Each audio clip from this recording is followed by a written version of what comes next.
Hello ಸ್ನೇಹಿತರೆ, ಎಲ್ಲರಿಗೂ ನಮಸ್ಕಾರ. ಇದು ಬಂದು ಬುಧವಾರದ ವ್ಲಾಗು. ನೋಡಿ, ಸ್ವಲ್ಪ ನಾನು ಎದ್ದಿದ್ದು ಲೇಟ್ ಆಗಿತ್ತು. ಯಾಕಂದರೆ ಮಂಗಳವಾರ ಎಲ್ಲ ಜರ್ನಿ ಮಾಡಿ ಸಿಕ್ಕಾಪಟ್ಟೆ ಸ್ಟ್ರೈನ್ ಆಗಿತ್ತಲ್ವಾ. ಅದೇನೋ ಗೊತ್ತಿಲ್ಲ, ನಮ್ಮ ಮನೆಯವ್ರು ಬೇಗ ಎದ್ಬಿಟ್ಟಿದ್ರು. ಅವರೇ ಇವತ್ತು ಹೂ ಕೂಡ ಎಲ್ಲ ಬಿಡಿಸ್ಕೊಂಬಂದು ಇಟ್ಟಿದ್ರು ಆಲ್ರೆಡಿ. ನಾನು ಎದ್ದು ಫ್ರೆಶ್ ಅಪ್ ಎಲ್ಲ ಆದಮೇಲೆ ಪೂಜೆಗೆ ಹೂವು ತೊಗೊಂಡು ಹೋಗ್ಬೇಕಾದ್ರೆ ಮಾತ್ರ ವೀಡಿಯೋ ಕ್ಲಿಪ್ಪಿಂಗ್ ತೊಗೊಂಡಿರೋದು. ನೋಡಿ, ಸ್ನಾನ ಎಲ್ಲ ಮುಗಿಸಿ ದೇವ್ರ ಮನೆ ಎಲ್ಲ ಕ್ಲೀನ್ ಮಾಡ್ಕೊಳ್ತಾ ಇದ್ದೀನಿ. ಹೂವು ಎಲ್ಲ ತೆಗೆದು ನೋಡಿ, ಹಳೆ ಹೂವುಗಳೆಲ್ಲ ತೆಗೆದು ಅಲ್ಲೇ 3 ದಿನ ಆಗಿತ್ತು. ಹಬ್ಬದ ದಿನ ಪೂಜೆ ಮಾಡೋಗಿದ್ದು ನಾವು. 3 ದಿನ ಆಗಿತ್ತಲ್ವಾ. ಮತ್ತು ಹಾಗೆ ಒಂದೊಂದೇ ಕೆಲಸಗಳನ್ನು ಕೂಡ ಸ್ಟಾರ್ಟ್ ಆಗಿತ್ತು. ನೋಡಿ, ಸ್ವಲ್ಪ ಪಾತ್ರೆಗಳಿದ್ವು ತೊಳ್ಕೊಳ್ಬೇಕು. ಮತ್ತು ತಗೊಂಡೋಗಿದ್ದಂಥ ಟ್ರಿಪ್ಪಿಗೆ ಬಟ್ಟೆಗಳನ್ನೆಲ್ಲ ವಾಶ್ಗೆ ಹಾಕಬೇಕು. ತಿಂಡಿ ಏನೂ ಮಾಡಿರಲಿಲ್ಲ ಅವತ್ತು, ಹೋಟೆಲಲ್ಲಿ ತರಿಸ್ಕೊಂಡಿದ್ವು. ಟೈಮ್ ತುಂಬಾ ಆಗಿತ್ತು, ಸ್ಟ್ರೈನ್ ಆಗಿತ್ತಲ್ವ, ಏನು ತಿಂಡಿ ಮಾಡೋದು ಅಂತ ಅಂದ್ಕೊಂಡು ಹೋಟೆಲಲ್ಲಿ ಇಡ್ಲಿ ತರಿಸ್ಕೊಂಡಿದ್ವಿ. ನೋಡಿ, ದೇವ್ರ ಮನೆಗೆ ಎಣ್ಣೆ ಕೂಡ ಖಾಲಿಯಾಗಿತ್ತು.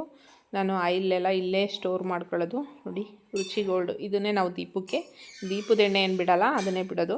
ನೋಡಿ, ನನ್ನ ಮಗಳು ಪದ್ಮಾವತಿ ಟೆಂಪಲಲ್ಲಿ ಈ ಥರದ್ದು ಆಟ ಆಡೋದು ತಂದಿದ್ಲಲ್ಲ, ಅಲ್ಲಿ ಅವರು ಸುತ್ತಾ ಇದ್ವು. ಆ ಥರ ಇಟ್ಕೊಂಡು ಮಾರತ್ತವ ತೋರಿಸ್ತಾಯಿದ್ರು. ಬಟ್ ಇವಳು ತಂದು ಹಾಕಿದ್ರೆ ಎಲ್ಲ ಸತ್ತೋಗಿರೋ ಥರ ಬಿದ್ದಿದ್ದಾವೆ. ನೋಡಿ, ಇಲ್ಲಿ ಅದು ನೋಡ್ಬಿಟ್ಟು ಮೋಸ ಮಾಡೋರೆ ಅಂತ ಅಪ್ಪ ಮಗಳು ಇಬ್ಬರು ಸೇರ್ಕೊಂಡು ಎಕ್ಸ್ಪೆರಿಮೆಂಟ್ ಮಾಡ್ತಾಯಿದ್ರು. ನೋಡಿ, ಅದು ಆಟ ಆಡೋದು. ಹಿಂಗೆ ಏನಾದರೂ ಒಂದು ಆಟ ಸಾಮಾನು ತಗೊಂಡಾಗ ಸಿಕ್ಕಾಬಟ್ಟೆ ಮೋಸ ಹೋಗ್ತೀವಿ. ನಿಜ, ಹೊರಗಡೆ ಹೋದಾಗ ಈ ಆಟ ಸಾಮಾನುಗಳೆಲ್ಲ ಸುಮ್ಮನೆ ವೇಸ್ಟು ದುಡ್ಡು. ಮಕ್ಕಳು ಖುಷಿಗೋಸ್ಕರ ಕೊಡಿಸ್ತೀವಿ. ಬಟ್ ನೋಡಿ, ಆ ಖುಷಿನೇ ಇಲ್ದಂಗೆ ಆಗೋಯ್ತು ಅವಳಿಗೆ. ಎಷ್ಟು ಆಸೆಪಟ್ಟು ಡ್ಯಾಡಿ ನಂಗೆ ಬೇಕದು ಅಂತ ಹೇಳಿ ತೊಗೊಂಡು ಬಂದಿದ್ಲು. ಅವರು ಅದೇನು ಹಾಕಿದ್ರೋ ಗೊತ್ತಿಲ್ಲ, ಚೆನ್ನಾಗಿ ಸುತ್ತಾ ಇತ್ತು. ನೋಡಿ, ಈಗ ನಾನು ಪೂಜೆ ಕೂಡ ಮಾಡ್ತಾಯಿದ್ದೀನಿ. ಅದರ ಕೆಳಗಡೆ ಕರ್ಪೂರ ಇಡಬೇಕು ಅಂತ ಹೇಳಿದರು. ಅದು ಇಟ್ಟರೂ ಕೂಡ ಅವು ತಿರುಗಲಿಲ್ಲ. ತುಂಬ ಬೇಜಾರು ಮಾಡ್ಕೊಂಡ್ಳು ಖುಷಿ. ನೋಡಿ, ಪೂಜೆ ಕೂಡ ಆಯಿತು ನಂದು. ಇವಾಗ ಪೂಜೆ ಎಲ್ಲ ಮುಗಿದ್ಮೇಲೆ ನಾನು ಲಡ್ಡು ಏನು ದೇವ್ರ ಮನೇಲಿ ಇಟ್ಟಿರಲಿಲ್ಲ. ಕೆಲವರೆಲ್ಲ ಲಡ್ಡು ತಂದು ದೇವ್ರ ಮನೇಲಿ ಇಟ್ಟು ಪೂಜೆ ಮಾಡಿ ಎಲ್ಲರಿಗೂ ಕೊಡ್ತಾರೆ. ಬಟ್ ನಾವು ಅಲ್ಲೇ ಸ್ವಲ್ಪ ಒಂದು ಲಡ್ಡು ತಿಂದಿದ್ವಿ ಎಲ್ಲರೂ. ಹಾಗಾಗಿ ತಿಂದಿದ್ವಲ್ವ, ಇನ್ನೇನು ದೇವ್ರ ಮನೆಗೆ ಇಡೋದು ಅಂತ ಹೇಳ್ಬಿಟ್ಟು ಒಂದನ್ನು ಸಪ್ರೇಟ್ ತೊಗೊಂಡು, ಅಂದರೆ ತಗೊಂಡಿದ್ದು ಒಂಥರ ತಿಂದಿದ್ದೀವಲ್ವ ಅನ್ನೋ ಫೀಲ್ಗೋಸ್ಕರ ನಾನೇನು ದೇವ್ರ ಮನೇಲಿ ಇಟ್ಟು ಪೂಜೆ ಮಾಡಿಲ್ಲ. ಇದೆಲ್ಲ ನೋಡಿ, ಉಂಡೆ ಇರೋದನ್ನು ಒಂದೊಂದೇ ನೀಟಾಗಿ ತೊಗೊಳ್ತಾ ಇದ್ದೀನಿ. ತುಂಬ ಕಷ್ಟ ಲಡ್ಡುನ ಈ ಥರ ಕೇರ್ಫುಲ್ಲಾಗಿ ತರೋದು. ಯಾಕಂದರೆ ತುಂಬ ಸಾಫ್ಟಾಗಿರುತ್ತೆ. ತಿರುಪತಿನಲ್ಲಿ ಸಿಗೋ ಅಂಥ ಲಡ್ಡು ಈ ಥರ ಉಂಡಿಗೆ ಇರೋದೇ ಇಲ್ಲ. ನಾವು ಮನೆಗೆ ತರೋ ಅಷ್ಟೊತ್ತಿಗೆ ಎಲ್ಲ ಒಡೆದೋಗಿರುತ್ತೆ. ಹಂಗೂ ಕೆಲವೊಂದು ಸ್ವಲ್ಪ ಒಡೆದೋಗಿದ್ವು. ನೋಡಿ, ಎಲ್ಲ ಅರ್ಧ ಒಡೆದೋಗಿದ್ವು. ಆದರೂ ನೋಡಿ, ಚೆನ್ನಾಗಿರೋವೆಲ್ಲ ನಾವು ಪ್ರತಿ ಸಲ ಹೋದಾಗ್ಲೂ ಈ ಥರ ಲಡ್ಡುನ ತಂದು ನಮಗೆ ಹೋದಾಗೆಲ್ಲ ತಂದು ಕೊಡ್ತಾರೆ. ಮತ್ತು ನಮಗೆ ತುಂಬ ಬೇಕಾದವ್ರಿಗೆ ಈ ರೀತಿ ಕವರ್ ಪ್ಯಾಕ್ ಮಾಡಿಬಿಟ್ಟು ಲಡ್ಡುನ ಕೊಡ್ತೀವಿ. ನೋಡಿ, ಅದಕ್ಕೆ ಎಲ್ಲ ಲಡ್ಡುಗಳನ್ನು ಜೋಡಿಸ್ಕೊಳ್ತಾ ಇದ್ದೀನಿ, ಕೊಟ್ಟು ಕಳ್ಸೋಣ ಅಂತ. ನೋಡಿ, ಕವರ್ ಪ್ಯಾಕಿಂಗ್ ಕೂಡ ಮುಗೀತು. ಅದು ಚೂರಾಗಿರೋ ಅಂಥದ್ದನ್ನೆಲ್ಲ ಹಂಗೆ ಬಿಟ್ಟಿದ್ದೀನಿ. ಸರಿ, ಇನ್ನು ನಮ್ಮದು ಯುಗಾದಿ ತಡ್ಕು ಮಾಡಿರಲಿಲ್ಲ ಅಲ್ವಾ, ವರ್ಷದ ತಡ್ಕು ಮಾಡಿರಲಿಲ್ವಲ್ಲ. ಹಾಗಾಗಿ ನಾನು ಚಿಕನ್ ಚಾಪ್ಸು ಅಂದರೆ ಆವತ್ತು ಯಾಕೋ ತಿನ್ನೋದಕ್ಕೆ ಇಂಟ್ರೆಸ್ಟೇ ಇರಲಿಲ್ಲ ನಮ್ಮ ಮನೆಯವರಿಗೆ. ಆದರೂ ಏನೋ ಒಂಥರ ಮಂಗಳವಾರನೂ ಏನು ತಿಂದಿಲ್ಲ ಅಂತ, ಬುಧವಾರನೂ ಏನು ತಿಂದಿಲ್ಲ ಅಂತಂದರೆ ಅದು ಸ್ವಲ್ಪ ನಮಗೆ, ಈಗ ನಾನ್ ವೆಜ್ ತಿನ್ನೋರಿಗೆ ಅದರದ್ದು ಗೊತ್ತಿರುತ್ತೆ, ಏನಾದರೂ ತಿನ್ನಬೇಕು ಅಂತ ಅನ್ನಿಸ್ತಿರುತ್ತೆ. ಹಾಗಾಗಿ ನಮ್ಮ ಮನೆಯವ್ರು ಮಲಗಿದ್ರೆ ನಮ್ಮ ಆದಿ ಇದ್ದಾನಲ್ವ, ಆದಿ ಸಂಜಯ್ ಗೊತ್ತೇ ಇದೆ ನಿಮಗೆ, ಅವರಿಗೆ ಫೋನ್ ಮಾಡಿ ಚಿಕನ್ ಕೂಡ ತರಿಸಿ ಒಂದು ಗ್ರೇವಿ ಟೈಪ್ ಮಾಡಿಬಿಟ್ಟು ಚಪಾತಿ ಹಿಟ್ಟು ಕಲಸಿ ಇಟ್ಟಿದ್ದೆ. ಗ್ರೇವಿಗೆ ಚಪಾತಿ ಚೆನ್ನಾಗಿರುತ್ತೆ ಅಂತ. ನೋಡಿ, ಇದು ಹಣ್ಣು ಬಂದು ನಮ್ಮ ಗಾರ್ಡನಲ್ಲಿ ತೋರಿಸಿದ್ದೀನಿ ಅಲ್ವಾ ನಿಮಗೆ. ಕಾಯಿ ಕೆಲವೊಬ್ಬರೆಲ್ಲ ಏನದು ಅಂತ ಕೇಳಿದ್ರಿ. ಇದಕ್ಕೆ ಹೇಳ್ತಾರೆ ಕ್ಯಾಕ್ರಿಕೆ ಹಣ್ಣು ಅಂತ ಹೇಳ್ತಾರೆ ನಮ್ಮ ಕಡೆ ಎಲ್ಲ. ತುಂಬ ತಂಪಾದ ಹಣ್ಣು ಇದು. ಅದು ನೋಡಿ, ಓಪನ್ ಮಾಡೋದೆಲ್ಲ ತೋರಿಸ್ತೀನಿ ಯಾವ ರೀತಿ ಅಂತ. ಇದು ಗಿಡದಲ್ಲೇ ಹಣ್ಣಾಗಬೇಕು, ಒಂಥರ ಬೆಣ್ಣೆ ಥರ ಇರುತ್ತೆ ಹಣ್ಣಾದಮೇಲೆ. ತುಂಬ ಒಳ್ಳೆಯದು ನಿಜವಾಗ್ಲೂ. 1 ಸ್ಪೂನ್ ಏನಾದರೂ ಸಣ್ಣ ಮಕ್ಳುಗಳಿಗೆ ತಿನ್ನಿಸಿದ್ರೆ ಇದನ್ನು ಇಮಿಡಿಯೇಟಾಗಿ ನೆಗಡೆ ಶೀತ ಆಗಿಬಿಡುತ್ತೆ, ಅಷ್ಟು ಕೋಲ್ಡ್ ಇದು. ನಮ್ಮ ಕಡೆ ಎಲ್ಲ ತುಂಬ ಸಿಗುತ್ತೆ ಇದು. ನೋಡಿ, ಈ ರೀತಿ ಇರುತ್ತೆ. ಅದು ಸ್ವಲ್ಪ ಅಲ್ಲಿ ಒತ್ತದಂಗೆ ಆಗಿತ್ತಲ್ವಾ, ಹಾಗಾಗಿ ಅದನ್ನು ಚಾಕಲ್ಲಿ ಕಟ್ ಮಾಡ್ತಾಯಿದ್ದೀನಿ. ಇನ್ನೆಲ್ಲ ನೋಡಿ, ಈ ರೀತಿ ಸಿಪ್ಪೆ ರಿಮೂವ್ ಆಗುತ್ತೆ. ನಾನು ಸುಲಿತಾ ಇದ್ದೀನಲ್ವಾ, ಈ ರೀತಿ ಬಿಡಿಸ್ಕೊಂಡ್ರೆ ಚೆನ್ನಾಗಿ ಹಣ್ಣಾದರೆ ಈ ಥರ ಬಿಡಿಸ್ಲಿಕ್ಕೆ ಬರುತ್ತೆ. ನೋಡಿ, ಈ ರೀತಿ ನೀಟಾಗಿ ಬಿಡಿಸ್ಕೊಳ್ಬೇಕು. ಚೆನ್ನಾಗಿ ಬಿಡುತ್ತೆ, ಹಣ್ಣಾಗಿರುತ್ತಲ್ಲ ಚೆನ್ನಾಗಿ ಬಿಡುತ್ತೆ. ನೋಡಿ ಎಷ್ಟು ಚೆನ್ನಾಗಿ ಬರ್ತಾ ಇದೆ ಸಿಪ್ಪೆ ಎಲ್ಲ. ನೋಡಿ ಎಷ್ಟು ಸಾಫ್ಟಾಗಿ, ಅದೇನು ಕಟ್ ಮಾಡೋದೇ ಬೇಕಿಲ್ಲ ಚಾಕಲಿ. ಈ ಥರ ಹಿಂಗೆ ಇದು ಮಾಡಿದ್ರೆ ಬೆಣ್ಣೆ ಥರ ಓಪನ್ ಆಗುತ್ತೆ. ಸೇಮ್ ಕರ್ಬೂಜ ಹಣ್ಣು ಬರುತ್ತಲ್ವಾ, ಕರ್ಬೂಜ ಹಣ್ಣು ಥರನೇ ಇರುತ್ತೆ ಸೀಡ್ಸ್ ಎಲ್ಲ ಇದ್ರದ್ದು. ಮಾಮೂಲಿ ನಾವು ಕರ್ಬೂಜ ಹಣ್ಣು ಜ್ಯೂಸ್ಗೆಲ್ಲ ಇದು ಮಾಡ್ತೀವಲ್ವಾ, ಅದೇ ಥರ ಇರುತ್ತೆ ಸೀಡ್ಸ್. ನೋಡಿ ಈ ರೀತಿ ಬೀಜನೆಲ್ಲ ಸೈಡಿಗೆ ತೆಗೆದು ಹಣ್ಣನ್ನು ಮಾತ್ರ ನೋಡಿ ಒಂದು ಮಿಸ್ ಆಗಿದೆ, ಬೀಜ ತಗೊಳ್ತೀನಿ. ನೋಡಿ ಈ ರೀತಿ ನೀಟಾಗಿ ಹಣ್ಣನ್ನು ಬೀಜನೆಲ್ಲ ತೆಗೆದು ಸಿಪ್ಪೆ ಕೂಡ ತೆಗೆದುಬಿಟ್ಟು ಒಂದು ಸಪ್ರೇಟು ಬೌಲ್ಗೆ ಹಾಕ್ಕೊಳ್ತಾ ಇದ್ದೀನಿ. ನೋಡಿ ಎಷ್ಟು ಚೆನ್ನಾಗಿದೆ. ನೋಡಿ ಹೀಗೆ ಬಿಡಿಸ್ಬಿಟ್ಟು ಎಲ್ಲ ಎರಡು ಹೋಳುಗಳನ್ನು ಕೂಡ ಬಿಡಿಸಿ ಈ ಬೌಲಲ್ಲಿ ಹಾಕ್ಕೊಂಡಿದ್ದೀನಿ. ನೋಡಿ ಇದನ್ನು ಕೈಯಲ್ಲಿ ಕೂಡ ಮಿಕ್ಸ್ ಮಾಡ್ಕೊಳ್ಬೋದು. ನಾನು ಒಂದು ಸ್ಪೂನಿನ ಸಹಾಯದಿಂದ ಈ ರೀತಿ ಇದು ಮಾಡ್ತಾಯಿದ್ದೀನಿ. ಅದೇನು ಜಾಸ್ತಿ ಫ್ರಿಝರ್ ಹಾಕೋಂಗಿಲ್ಲ, ಸುಮ್ಮನೆ ಹಿಂಗಂದರೆ ಸಾಕು, ಸೇಮ್ ಬೆಣ್ಣೆ ಥರ ಕರ್ಗೋಗುತ್ತೆ. ಅದಕ್ಕೆ ಸ್ವಲ್ಪ ಬೆಲ್ಲ ಸೇರಿಸ್ಕೊಳ್ತೀನಿ. ಈಗ ನೋಡಿ ಬೆಲ್ಲನ ಮಿಕ್ಸಿ ಜಾರಲ್ಲಿ ಒಂದು ರೌಂಡ್ ತಿರುಗಿಸ್ಕೊಂಡಿದ್ದೀನಿ. ಸಣ್ಣಗಾಗಬೇಕಲ್ಲ, ಕುಟ್ಟಿದ್ರೆ ಅಷ್ಟು ಸಣ್ಣಗಾಗಲ್ಲ ಅಂತ ಸಣ್ಣ ಜಾರ್ನಲ್ಲಿ ನೋಡಿ ಬೆಲ್ಲ ಕೂಡ ಸೇರಿಸ್ಕೊಳ್ತಾ ಇದ್ದೀನಿ. ಇದಕ್ಕೆ ಹಸಿ ತೆಂಗಿನಕಾಯಿ ತುರಿ, ನೋಡಿ ಹಸಿ ತೆಂಗಿನಕಾಯಿ ತುರಿ ಕೂಡ ಹಾಕ್ಕೊಂಡಿದ್ದೀನಿ. ಇದಕ್ಕೆ ಇನ್ನೊಂದು ಹಾಕ್ಕೊಳ್ಬೋದು, ಏನಂತ ಅಂದರೆ ಉರಿಗಡಲೆ ಬರುತ್ತಲ್ವ, ಉರಿಗಡಲೆನ ಪೌಡರ್ ಮಾಡಿಬಿಟ್ಟು ಕೂಡ ಹಾಕ್ಕೊಳ್ಬೋದು, ತುಂಬ ಚೆನ್ನಾಗಿರುತ್ತೆ. ನೋಡಿ ಈಗ ಯಾವುದೇ ಏನು ಮಾಡ್ದಲೇ ಎಷ್ಟು ಬೆಲ್ಲ ಬೀಳ್ತಿದ್ದಂಗೆ ಎಷ್ಟು ಸಾಫ್ಟಾಗಿ ಪಾಯಸದ ಥರ ಆಗುತ್ತೆ. ನೋಡಿ ಎಷ್ಟು ಚೆನ್ನಾಗಾಗಿದೆ. ಟೇಸ್ಟ್ ಕೂಡ ಅಷ್ಟೇ. ಈಟಿನ ಶರೀರ ಇರುತ್ತೆ ಅಲ್ವಾ, ಈಟಿನ ಬಾಡಿ ಇರುತ್ತೆ ಅಂತಾರಲ್ವ, ಈಟ್ ಬಾಡಿಯವ್ರಿಗೆ ಒಂದೆರಡು ಸ್ಪೂನ್ ತಿಂದ್ಬಿಟ್ರೆ ಸಾಕು, ಬಾಡಿ ಕೂಲಾಗೋಗ್ಬಿಡುತ್ತೆ. ಎಷ್ಟು ಈಟಾಗಿದ್ರೂ ಕೂಲಾಗೋಗುತ್ತೆ. ನೋಡಿ ಸೀಡ್ಸ್ಗಳೆಲ್ಲ ಇದೆ ಇದನ್ನು ಗಾರ್ಡನ್ ಒಳಗಡೆ, ಹಾಗೆ ಚೆಲ್ತೀನಿ. ಬಟ್ ಅದು ಈ ಟೈಮಲ್ಲಿ ಮಾತ್ರ ಸಿಗೋದು.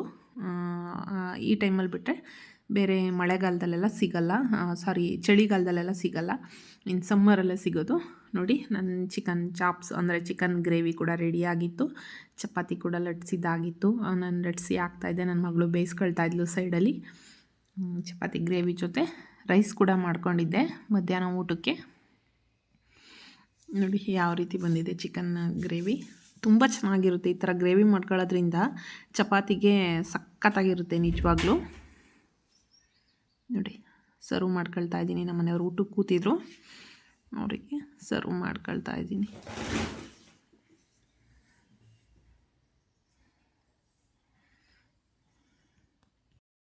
ನೋಡಿ ಎಲ್ಲರೂ ಕೂತ್ಕೊಂಡು ಊಟ ಮಾಡ್ತಾಯಿದ್ದೀವಿ. ನೋಡಿ ಕುಕ್ಕರೇ ತಂದು ಇಟ್ಕೊಂಡ್ಬಿಟ್ಟಿದ್ದಾರೆ 2-3 ಸಲ, ಯಾರು ಎದ್ದೋಗ್ತಾರೆ ಅಡುಗೆ ಮನೆಗೆ ಅಂತ. ಈ ಥರ ಎಲ್ಲರೂ ಕೂತ್ಕೊಂಡು ಊಟ ಮಾಡೋದು ಖುಷಿನೇ ಬೇರೆ. ನೋಡಿ ನಮ್ಮ ಮನೆಯವ್ರು ಕೂಡ ಹಾಯ್ ಮಾಡ್ತಾಯಿದ್ದಾರೆ. ಅವರು ಫೋನ್ ಕಾಲಲ್ಲಿ ಮಾತಾಡ್ತಾಯಿದ್ರು, ಹಾಗೆ ಊಟ ಮಾಡ್ತಾಯಿದ್ದಾರೆ. ನೋಡಿ ಎಲ್ಲರೂ ಕೂತ್ಕೊಂಡು ಊಟ ಮಾಡ್ತಾಯಿದ್ದೀವಿ. ನೋಡಿ ಕುಕ್ಕರ್ ತೋರಿಸ್ತಾ ಇದ್ದಾಳೆ ನಮ್ಮ ಖುಷಿ.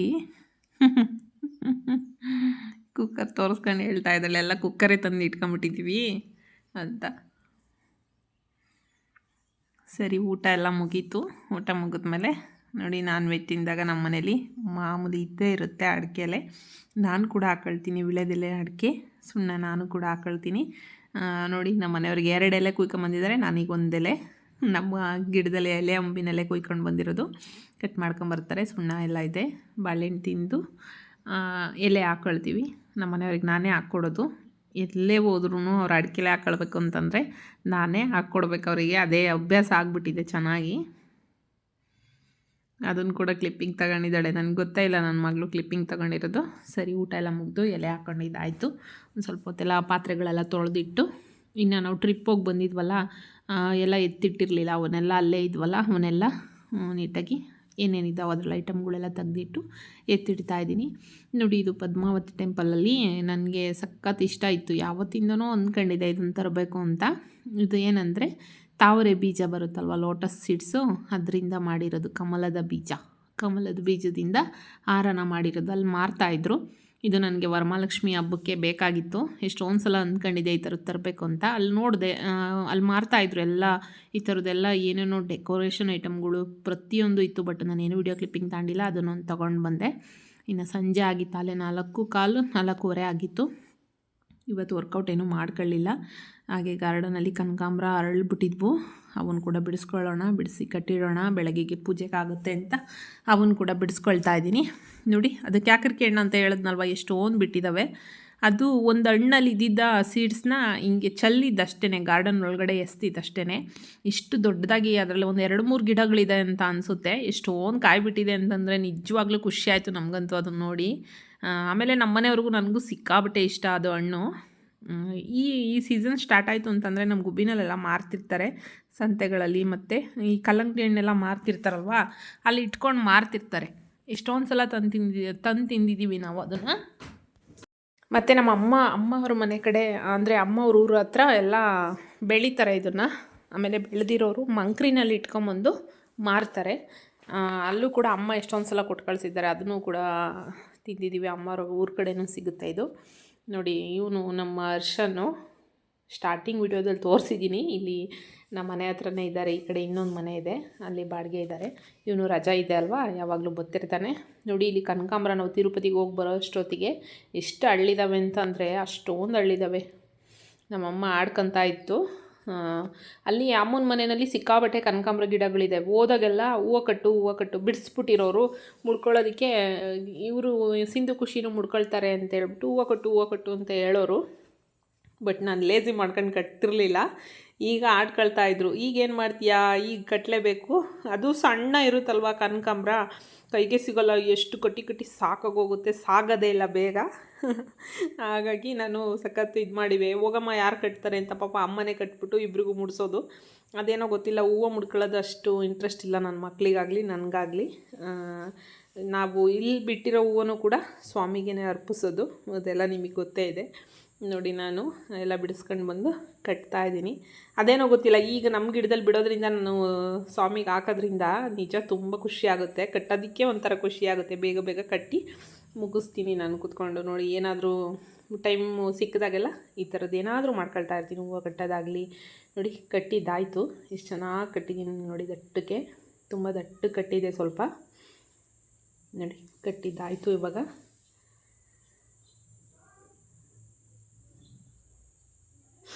ನೋಡಿ, ಅಲ್ಲೇ ಕೂತ್ಕೊಂಡು ಹೂವು ಕಟ್ಟಿದ್ದಾಯಿತು. ಸಂಜೆ ವರ್ಕೌಟ್ ಏನೂ ಮಾಡಲಿಲ್ಲ ಅಂತ ಹೇಳ್ಬಿಟ್ಟು ನೋಡಿ, ಒಂದು 2-3 ಕೆಲಸನ ಕಂಪ್ಲೀಟ್ ಮಾಡ್ಕೊಂಡಿದ್ದೀನಿ. ಇದಕ್ಕೆ ಹ್ಯಾಂಡಲ್ ಹಾಕೇ ಇರಲಿಲ್ಲ. ತಿರುಪತಿ ಟ್ರಿಪ್ ಹೋದ್ವಿ, ಹಬ್ಬ ಬಂತು, ಬರೀ ಇದೇ ಆಗೋಗಿತ್ತು ನನಗೆ. ಹ್ಯಾಂಡಲ್ ಹಾಕೋಕ್ಕೆ ಟೈಮೇ ಸಿಕ್ಕಿರಲಿಲ್ಲ. ನೋಡಿ, ಇದನ್ನು ಕೂಡ ಹ್ಯಾಂಡಲ್ನ ಕಂಪ್ಲೀಟ್ ಮಾಡಿದೆ ನಾನು ಕೂತಿತ್ತಲೆ ಅಲ್ಲೇ. ಹೂವು ಕಟ್ಟಿದಾದಮೇಲೆ ಇದನ್ನು ವೈರೆಲ್ಲ ಕಟ್ ಮಾಡಿ ಇಟ್ಕೊಂಡಿದ್ದೆ, ಹಾಗಾಗಿ ಕಂಪ್ಲೀಟ್ ಮಾಡಿದ್ದೀನಿ. ಇನ್ನು ವೈರ್ನೆಲ್ಲ ಒಳಗಡೆ ಸೆಕ್ಯೂರ್ ಮಾಡಿದ್ರೆ ಬ್ಯಾಗು ಕಂಪ್ಲೀಟ್ ಆಗುತ್ತೆ. ನೋಡಿ, ಹೂವು ಕೂಡ ಕಟ್ಟಿ ಇಟ್ಟಿದ್ದೀನಿ. ಇದನ್ನು ಫ್ರಿಜ್ಜಲ್ಲಿ ಇಡ್ತೀನಿ ಇವಾಗ. ಈ ರೀತಿ ಇತ್ತು ನನ್ನ ರೊಟೀನು. ನೋಡಿ, ನೈಟು ಊಟ ಎಲ್ಲ ಮುಗಿಸ್ಕೊಂಡ್ವಿ. ಊಟ ಮುಗಿಸಿ ಒಂದು ಸ್ವಲ್ಪ ಹೊತ್ತು ಮನೆ ಮುಂದೆಗಡೆ ವಾಕೆಲ್ಲ ಮಾಡಿ, ಇನ್ನು ಮಾಮೂಲಿ ನಂದು ಡಿಟಾಕ್ಸ್ ಡ್ರಿಂಕ್ ಮಾಡ್ತೀನಲ್ವ, ಅದಕ್ಕೆ ನೆನೆಸೋಕ್ಕೆ ಜೀರಿಗೆ ಮತ್ತು ಅಜ್ವಾಯಿನ ಹಾಕ್ಕೊಳ್ತಾ ಇದ್ದೀನಿ. ನಿಜವಾಗ್ಲೂ ನನಗೆ ತುಂಬ ವರ್ಕ್ ಆಗಿದೆ ಇದು. ತುಂಬ ಖುಷಿ ವಿಷಯ ಇದು. ನನಗೆ ಪೀರಿಯಡ್ ಪ್ರಾಬ್ಲಮ್ ಇತ್ತು. ಇದನ್ನು ಕುಡಿಯೋದ್ರಿಂದ ಪೀರಿಯಡ್ ಮಂತ್ಲಿ ಕರೆಕ್ಟಾಗಿ ಆಗುತ್ತೆ ನನಗೆ, ಅದೇ ಒಂದು ಖುಷಿ. ನೋಡಿ, ಇದನ್ನು ಕೂಡ ನೆನೆಯಕ್ಕೆ ಇಟ್ಟಿದ್ದೀನಿ.